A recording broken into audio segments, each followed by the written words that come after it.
Neural insights में आपका स्वागत है। मैं हूं आपका होस्ट और आज हम एआई की दुनिया की सबसे बड़ी और महत्वपूर्ण खबरों पर नजर डालेंगे।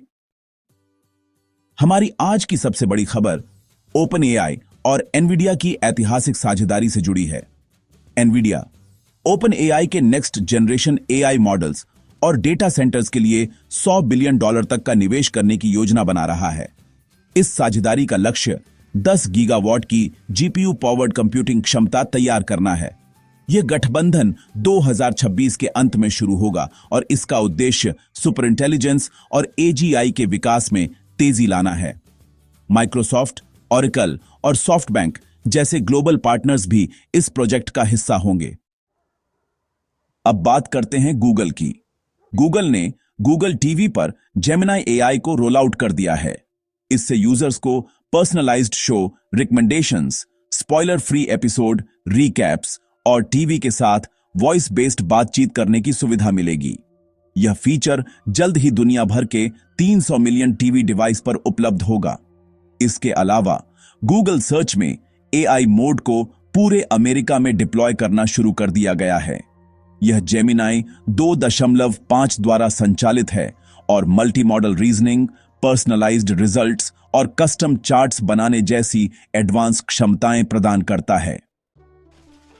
इस बीच मेटा ने अफ्रीका में एआई संचालित डिजिटल ट्रांसफॉर्मेशन के लिए नए निवेश और इंफ्रास्ट्रक्चर विस्तार की घोषणा की है।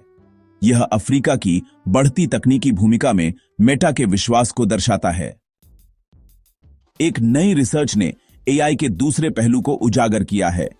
यूके में हुए एक सर्वे से पता चला है कि एआई से जहां एक तरफ काम में एफिशिएंसी बढ़ने की उम्मीद है, वहीं 20% कर्मचारी एआई से जुड़े छिपे हुए टास्क्स और बढ़ी हुई उम्मीदों के कारण वर्कलोड और बर्नआउट महसूस कर रहे हैं। वहीं दूसरी तरफ एमआईटी के रिसर्चर्स ने SCIGen नाम का एक ओपन सोर्स टूल जारी किया है। यह जनरेटिव एआई को सख्त वैज्ञानिक नियमों का पालन करते हुए नए मटेरियल्स डिजाइन करने में मदद करता है। यह मटेरियल साइंस रिसर्च में एक बड़ी छलांग है।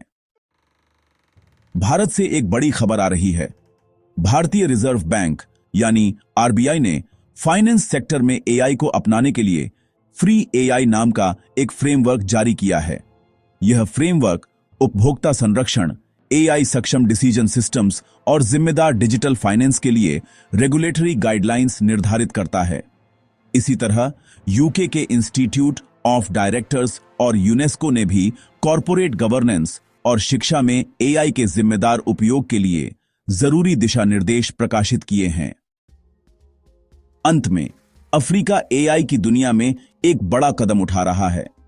जिम्बाब्वे की इकोनेट ग्लोबल और कैसावा टेक्नोलॉजीज ने एनवीडिया जीपीयूज की मदद से 2026 तक अफ्रीका का पहला एआई फैक्ट्रीज नेटवर्क स्थापित करने की योजना की घोषणा की है।